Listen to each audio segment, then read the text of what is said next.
Ao falar de futebol, poderia ter sido melhor, com mais gols, mas o Cruzeiro fez o que se esperava. Ganhou do Corinthians ontem à noite no Mineirão, a primeira partida da decisão da Copa do Brasil. Veja alguns lances do jogo.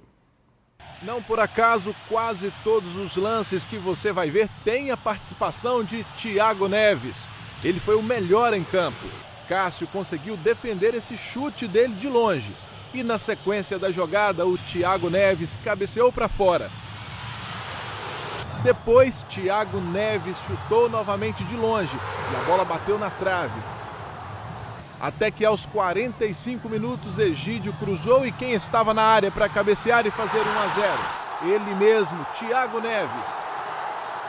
No segundo tempo, o Cruzeiro continuou em cima e o Corinthians não conseguia nem sequer chutar a gol. Só para variar, olha aí o Thiago Neves cruzando a bola que Dedé cabeceou para fora. Com a vitória de 1 a 0, o Cruzeiro agora joga pelo empate em São Paulo para ficar pela 6ª vez com o título de campeão da Copa do Brasil. Aqui comigo, do repórter do Globoesporte.com, Caio Mourão. Boa tarde, Caio. Boa tarde, Carlos. Bom, o cruzeirense está com aquela sensação ambígua, né? Foi bom, mas poderia ter sido melhor, né? Não tem outra sensação, né? Sem dúvida que poderia ter sido melhor, né, Carlos? Até porque o Corinthians não foi uma equipe que buscou ameaçar o Fábio. O Fábio viu o jogo como um sócio-torcedor prêmio, né? Foi verdade. Não precisava nem tomar banho. Se não quisesse, não precisava nem tomar banho, que ele saiu sem suada. Antigamente a gente dizia que ele não ia ganhar o bicho da partida. Pois é.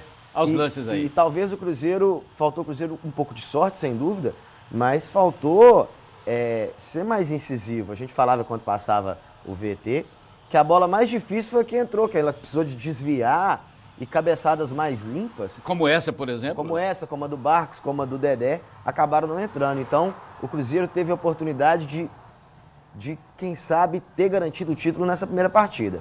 Tem jogo para a partida de volta lá em São Paulo. Ainda tem a mística que o Cruzeiro criou neste ano de que tem jogado melhor fora do que dentro de casa nas competições de mata-mata, né, Caio? O Mano apontou isso na coletiva. Ele falou até em tom aliviado que o Cruzeiro não estava ganhando como mandante nas competições eliminatórias. Então, ele se sentiu aliviado com isso, destacou na coletiva.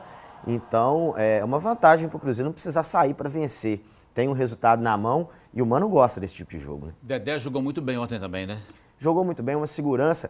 E uma questão que me chamou a atenção no jogo ontem é que a bola aérea do Cruzeiro ofensiva, o Dedé não era marcado pelos zagueiros do Corinthians, e sim pelos volantes. Então ele levou vantagem em vários momentos contra a zaga do Corinthians e pode ser uma arma do Cruzeiro na partida de volta. Vamos falar do Galo agora, do Galo e do América, né? O atleta tá cheio de novidades para o jogo contra o América no próximo domingo. Mais de meio time. O Atlético deve ter 6 mudanças em relação ao time que começou jogando contra a Chapecoense no último sábado, derrota por 1 a 0 pela 28ª rodada do Campeonato Brasileiro. Algumas dessas mudanças já eram esperadas. O lateral direito Patrick assume a vaga de Emerson, que está com a seleção brasileira sub-20. Maidana, que tinha cumprido suspensão automática contra a Chape, volta na vaga de Gabriel. O volante Adilson também retorna ao time, essa uma mudança por ordem técnica. Ele assume a vaga de Zé Wellison. Casares e Ricardo Oliveira também não participaram da partida contra a Chapecoense porque sentiram dores musculares. Os dois estão de volta na vaga de Matheus Galdesani e Denilson. O colombiano Chará está servindo a seleção da Colômbia e também não enfrenta o América neste domingo às 7 horas da noite. Para o lugar dele, Thiago Largue comandou um coletivo e começou com o argentino Tomás Andrade. Só que durante este treinamento, Tomás Andrade sentiu dores no pé direito e acabou deixando a atividade mais cedo. Para o lugar dele, Leandrinho. Estou preparado para essa oportunidade, eu venho trabalhando para quando aparecer essa oportunidade estar bem preparado, bem fisicamente, para substituir o Xará, que é um jogador importante da equipe. O centroavante Ricardo Oliveira, de 38 anos, artilheiro do Atlético no Campeonato Brasileiro com 11 gols, acredita que o time tem que fazer contas para emplacar uma sequência de vitórias e ficar mais confortável no topo da tabela em busca de uma vaga para a Libertadores. Nós estamos ali, não conseguimos ainda aquela boa sequência que gostaríamos, mas focamos olhando para frente nos 10 jogos que nos restam e nesses 10 jogos é procurar somar o máximo de ponto possível para a gente conseguir entrar lá entre os 4 primeiros colocados. Não existe outra receita, né, Caio Mourão? E lembrar que nesse ano o Atlético enfrentou o América 4 vezes, 3 vezes pelo estadual e 1 vez no primeiro turno do Campeonato Brasileiro. São 4 vitórias.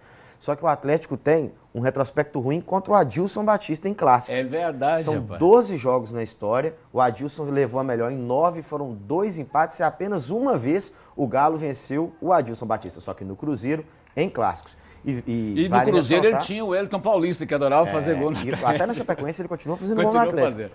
Mas vale destacar que é um time muito desmontado, né? Na lateral direita, no meio, o que ameniza a situação é a volta do Ricardo Oliveira e a volta do Casares, que fizeram muita falta no jogo contra a Chapecoense na última rodada. Ô Caio, quem entrar no Globoesporte.com vai ter informações sobre o campeonato de parapente, Valadares, né?